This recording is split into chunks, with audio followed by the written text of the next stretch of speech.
Kaya nakikiusap ako sa iyo, Mr. Bong Pineda, ay kasuhan mo na lang ako. Huwag mo na akong ipapatay. Ha? Kayo ni Lito Lapid.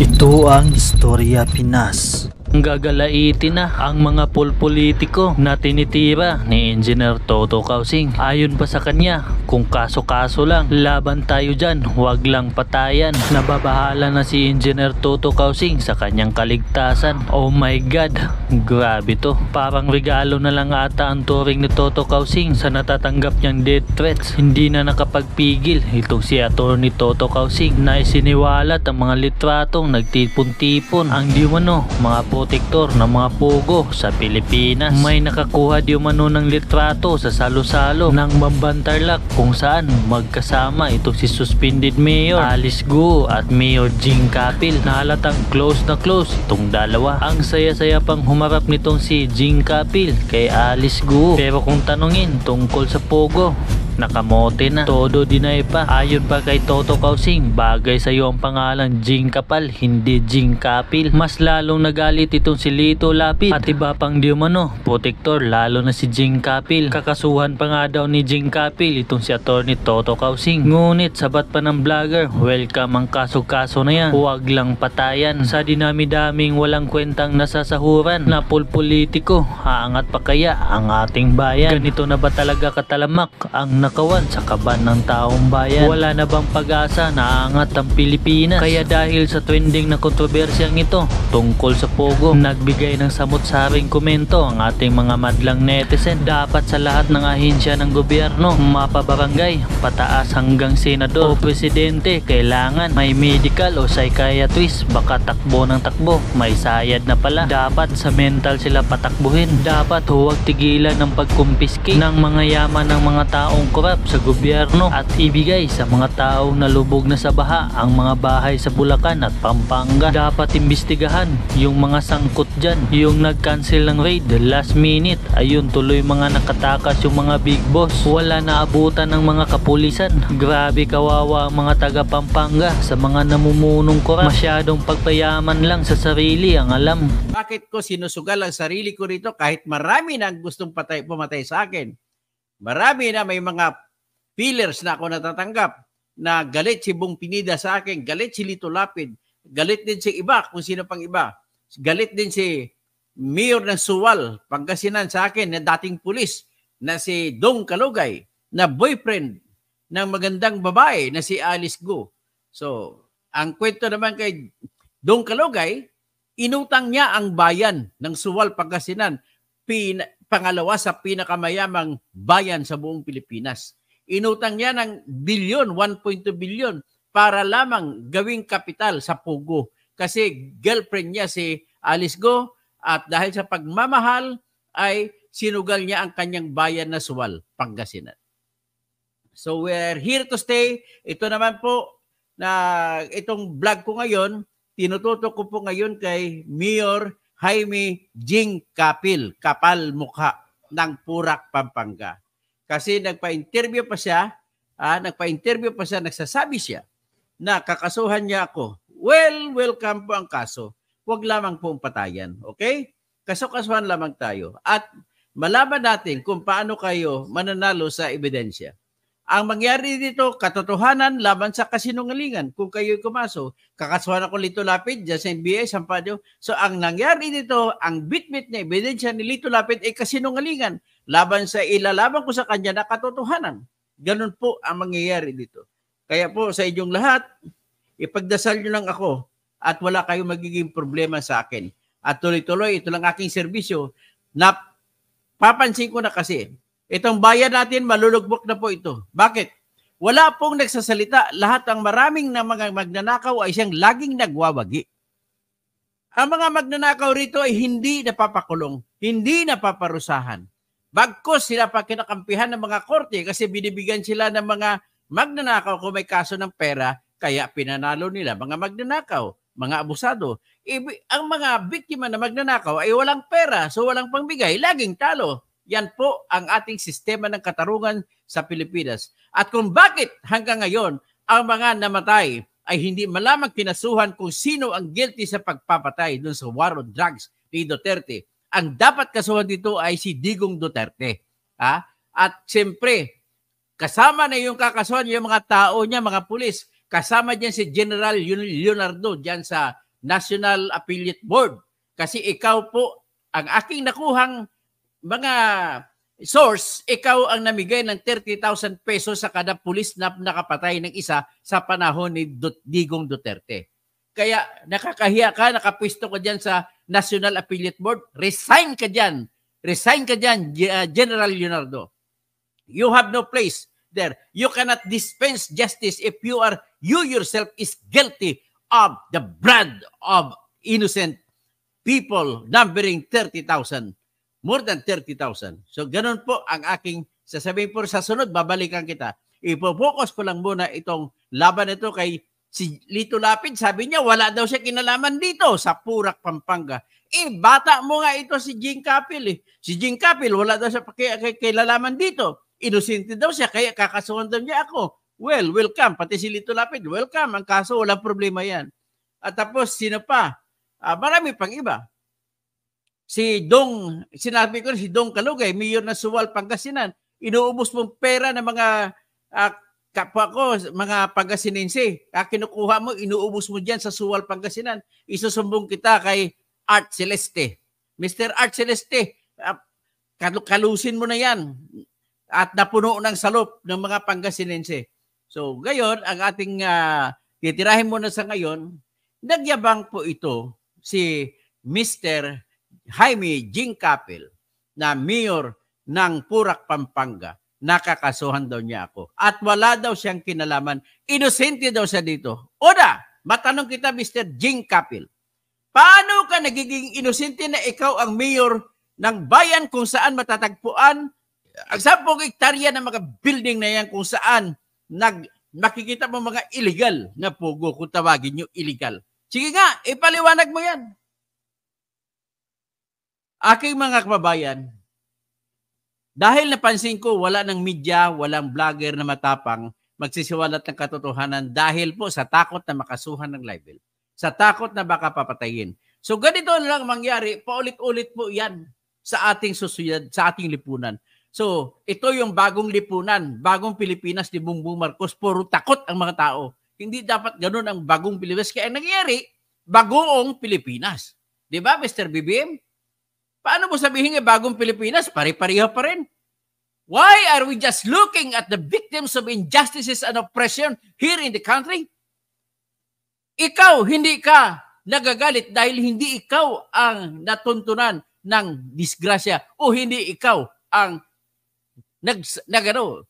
nakaranas ng kasakit sa mga karanasan na dulot ng ating sosyedad. Halimbawa, wala tayong pakialam pag may nakita tayong kasamang Pilipino na natumba. Sino ba? Pustahan tayo, walang ibang magtutulong dyan para patayuin yan. At pustahan tayo lalo, kung may kita mo, may pinatay na kasama mo, walang ibang tao na maghahabol sa nakita niyang pumatay. Kahit pulis pa yan, walang tutulong dyan, walang mag-aresto dyan. Ganun po ang ating lipunan sa ngayon. Kaya po, nagdesisyon ako, let us put this all as a might. Ang tawag ko dito, Toto's Gambit. Wala na kasi magsasalita eh. So, I have to face all the challenges of all the cases. Kahit yung bullets, I have to face all of them. It's only to insist on what is right. Kaya ngayon dito, pag wala kasi ibang tatayo eh. So kung walang ibang tatayo, sino? Eh di walang iba. Yung matatapag. Ang problema, kukunti lang matatapag. Takot lahat makasuhan. Kahit ang dami dyan mga vlogger, vlog. Wala namang binabanggit na pangalan kung sino. Panay pa. Ang ayaw ko sa lahat, yung panay mga blind post. Sasabihin na, galit siya sa kapitbahay. Ang galit sa kapitbahay, hindi marunong magbayad ng utang. Sabi niya, yung iba dyan, magaling lang kung mangutang. Pag magbayad, tinatakbuhan. Ganun lang ang hindi. Bakit hindi nyo kumprontahin? Dapat naging ugali na natin na kumprontahin natin. Kahit kapatid natin, kahit nawa pa tayo, the best way for you to level up. Pag mag-level up, tumaas ng antas ng ating sosyedad. Imagine kung ang lahat ng tao po ay marunong at matapang magreklamo, wala pong mag-aabuso. Takot lahat mag-abuso. Kaya ito ngayon, Mayor Jing Capel, sinasabi mo, inosente ka, kakasuhan mo ako. Welcome. Pero sabihin mo, inosente ka dyan. Pero unang tanong ko, bakit nag-operate pa yung Pogo sa panahon na nilusob yan nung June? At nag-operate pa nung nahuli. Kung magaling ka na mayor at kung wala kang kasalanan, bakit hindi mo pinatigil? Bakit hindi mo pinadlock? Gano'n lang yung Mayor Jing Capel. Pangalawa, kung talagang wala ka, kung inosente ka dyan, bakit ka pa naglagay ng extension office ng Municipality of Porac dyan malapit sa Pogo? Kung ikaw inosente at hindi ka involved dyan, bakit dilipat mong police station malapit sa Pogo para harangin kung sino man maglulusob? Mr. Mayor Jing Capel? At kung wala kang kinalaman dyan, imposible naman, gaano ba kaliit o kalaki ang mga Pogo na hindi mo makikita? Ay, sobra ka na, Jing Capel. Kapal mukha mo talaga. So ngayon, ito, sabi mo, wala kang kinalaman. Papakita ko sa nakikinig dito ang pruweba na kasama mo sa kainan. Sino? Unang-una, pakita ko ang pruweba na kasama mo sa restaurant, dyan sa loob ng Pogo, kasama mo si kapatid ni Lito Lapid. Dali lang. Medyo ano ng ating kwan. Buksan ko lang. Habang nagbubukas ako, ay magkikwento ako. Tapos, ipapakita ko rin ang pruweba na kung saan katabi mo si Alice Lialgo. Ang makikita mo pa ron ay asenso garantisado sa lugar ni sino to?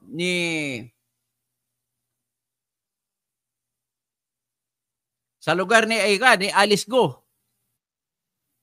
Kaya huwag kang magsabi diyan, Mr. Jing Capel, na hindi ka, na inosente ka, nakakahiya ka, Mr. Jing Capel. Kaya ang pinakamaganda mo magawa, Mr. Jing Capel, magpakabayani ka.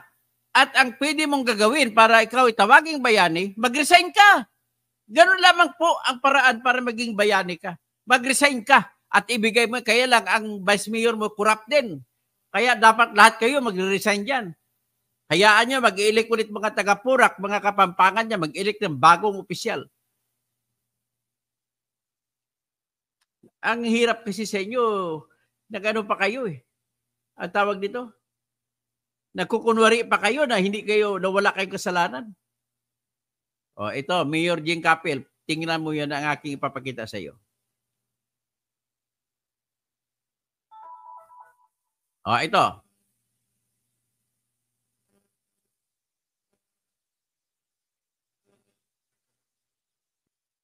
Mayor Jing Capel, sino ba yan? Ikaw, di ba, sa litrato, tingnan nyo maiging litrato. Sino sa kaliwa ng litrato? Di ba si Alice Go yan? Sino sa kanan? Nakatingiti. Di ba si Mayor Jing Hyman Jing Capel yan? Bakit kayo magkasama kung hindi ka guilty? Sige nga, paliwanag mo yan, Mayor Jing Capel. Sino ba yung kagaya kong kalbo na yan? Hindi ko kilala. Pero litratong ito ay nakuha ito sa loob ng Bamban, Tarlac. Ang ibig lang sabihin, ang Bamban at saka Porac na Pogo ay iisa. Bakit kakausapin ni Jing Capel si Alice Go? Kung hindi. Sige nga, paliwanag mo yan, Jing Capel.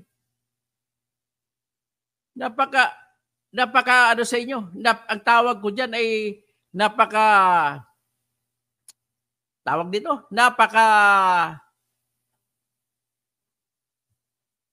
anong tawag dito? Hipokrito. Napaka-hipokrito mo.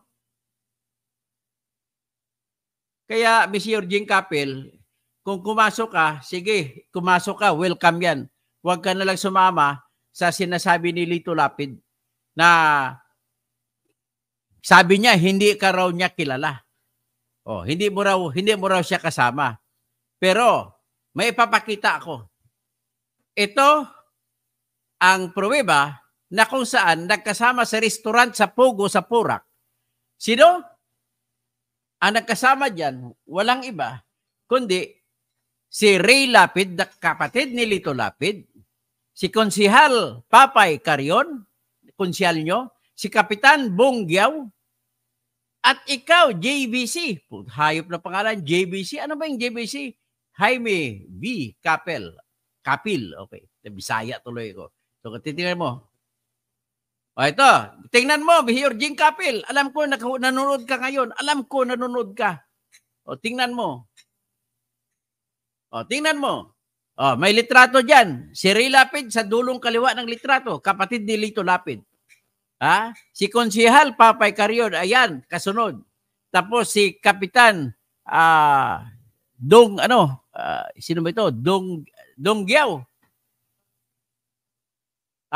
Bonggiaw, tapos si Jaime Ving Kapil. So paano mo ngayon mapapaliwanag niyan, Mr. Kapil, na wala kang kasalanan dito? Sige nga. Paano mo paliwanag yan? O ito. O, sino yan? Si Jing Kapil na sa gitna. Ang kasama mo si Roberto Cruz and second from the left. Yan si Roberto Cruz. Yan po ang lumalabas sa pangalan na may-ari ng lahat ng lupa na 106.4 hectares kung saan tinayo yung Pogo sa Purak na 10 hectares. So ano ngayon yan, Mr. Jing Kapil? O Lito Lapid, ano yan? Andito ang kapatid mo. Bakit sa loob kayo ng restaurant dyan sa Pogo kumain? Sige nga, ipaliwanag nyo kung bakit gano'n. Ay, nako. Ang hirap sa inyo. Mapag-ano kayo? Sinungaling talaga kayo. O, yan naman ha. Si Alice Gu yan.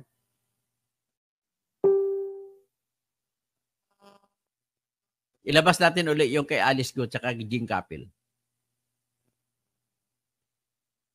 Para ulitin natin. Para patok na patok sa takilya.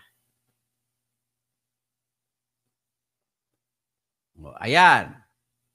Welcome, Asinso Garantisado sa Bamban, Tarlac. Ang incident event na ito, nakuha ito sa litrato sa Bamban, Tarlac. Ayan sa kaliwa, ayan si Alice Gu. Yan. Sa kanan, yan si Jing Kapil. So, paano ngayon to masasabi to? Ay, nako.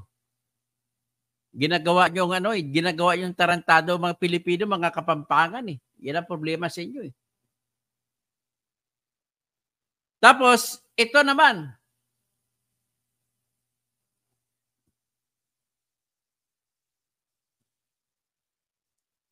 Ito naman, i-up naman natin itong litrato ng Inquirer.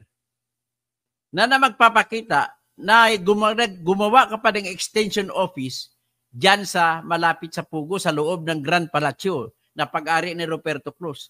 Yan ang hotel ng yung office, extension office ng Purak Municipality na malapit sa Pugo. Bakit ka pa nagtayo dyan kung hindi ka involved?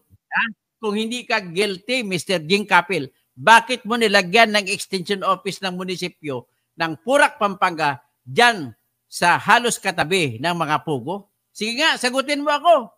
Mr. Jing Kapil, bago ka kumasok. Ang hirap sa iyo, gusto mo pa kumasok, gusto mo palabasin na inosente ka. Yan ang problema sa inyo. So ngayon, ano pa bang ibang problema mo dyan, Mr. Jing Kapil? Hinayaan mo pa mag-operate, wala nang lisensya pero hindi mo hinuli, hindi mo pinadlock yung opisina.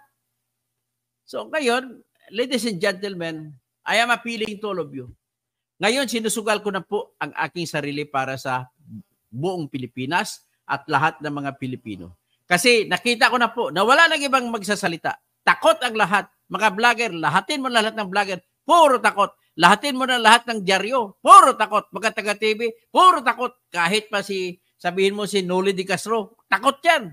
Si Ted Pailon, takot din yan. Puro lang pinapadaan nila sa tinatag na makatang pamamaraan kasi takot sila kumprontahin na sasabihin ng mga pangalan ng mga taong involved. Kaya nakikiusap ako sa iyo, Mr. Bong Pineda, ay kasuhan mo na lang ako. Huwag mo na akong ipapatay. Ha? Kayo ni Lito Lapid. Kasi kahit saan korte, harapin ko kayo. Ang aking mga source information ay hindi ko pwede mailantad. Mr. Lito Lapid, ikaw, ang salin mo saan? Statement of Assets, Liabilities, and Network. Ipakita mo para malaman natin kung ikaw nga ba may-ari ng bahay sa Pasig de Gracia, yun sa Barcelona, Spain. May bahay ka pa roon. Parang Forbes Park dito sa Pilipinas. Doon sa Barcelona. Tapos may bahay ka pa na 16 million na binili mo noong April 2014 diyan sa Angeles City kasi tumakbo kang mayor sa Angeles City. Tapos bumili ka ng 2 na yung bahay mo diyan sa loob ng Purak. Puro mansion lang. Ang lupa binigay si Roberto Cruz, yung kuan kanina, ay andyan pa rin. Tapos yung Royal Grand Palazzo, kung saan makikita yung 10 hectare na pugo, ay dyan ang 60 hectares na golf na pinatayo ni Roberto Cruz.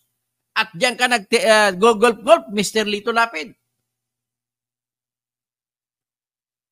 Ay, nako. Ang sa akin lang dito, let us now renew our faith to the Philippines. Babaguhin na natin. Hindi ko kayo kakasama, basta mangako kayo, ibitawan nyo ang lahat ng pera. Kopyahin mo, Mr. Lito Lapid, si Zacarias, na umakyat sa puno para makita lang si Jesus. Kopyahin mo na ibalik. Gaya niya, ibinalik niya ang kanyang mga nakaw sa buwis. Ibalik mo rin sa iyo, Lito Lapid, at ikaw ay mapapatawad. Gayahin mo si Ruby Tuason na siyang testigo sa plunder na ginawa ni Jinggoy Estrada na binalik ni Ruby Tuason ang kanyang nanakaw.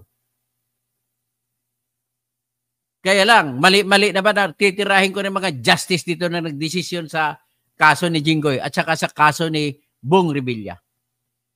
Sigurado ako may nakuha ako na balita na kumita ng 200 milyon yung isang justice na nagdesisyon sa kaso ni Bong Revilla. Ganon din ang sa kaso ni Jinggoy, si Lisa Aranita Marcos ang tumulong sa kanya dyan. Kaya, bayan ko, wala na tayo talagang suportahan nyo lamang ako. Gusto ko ipaglaban ng mga farmers para sa inyo po ang labang ito. Lahat kayo ng mga marilita, para sa inyo ang labang ito. Ang problema, kung maging senador ako, buti sinabi ng upak, ang babaguhing batas itong AMLAC. Kasi ang lahat ng mga kurakot sa ngayon sa Pilipinas, dahil bawal makikita sa bangko, hindi nila dinideposito sa bangko ang mga pera na kinulimbat nila. Anong ginagawa? Bumibili ng lupa, bumibili ng sasakyan, bumibili na kung ano na hindi dadaan. At kung bumili, hindi sila bumibili ng installment, kundi bumibili siya ng cash-to-cash basis. Yan po, basta taong bumibili ng cash, yan po ang perang ginamit na yun galing sa pagnanakaw o galing sa masamang paraan. Kaya kung ako po ang maging senador, ipapanukala ko na walang sinumang tao ang pwedeng bumili hanggat hindi niya siya magbigay ng katibayan na kung saan nanggaling ang kanyang pera.